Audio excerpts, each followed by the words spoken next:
Hello everyone, it's me again, OTG Naturals, and I'm here to show you how to make your own rice water for our upcoming rice water challenge starting on Monday, 17th of August. So the first thing I did was to boil my rice and separate the rice from the water, and then of course dilute the water once again with normal water.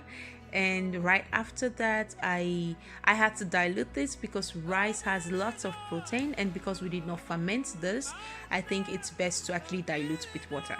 So after that, I added like 50 drops of tea tree oil, 2 tablespoons of castor oil, even though I just poured it in, but it's equivalent to 2 tablespoons. And then I also added 20 drops of sweet orange, and then a pinch of white willow bark, which is totally optional. You can decide to leave it out, you can decide to add it, it's totally okay, it doesn't change anything. And then I also added cinnamon for the smell, because people usually just complain, oh, rice water smells so bad, and I don't like the smell. I can stand the smell. Just dilute it with essential oils, just dilute it.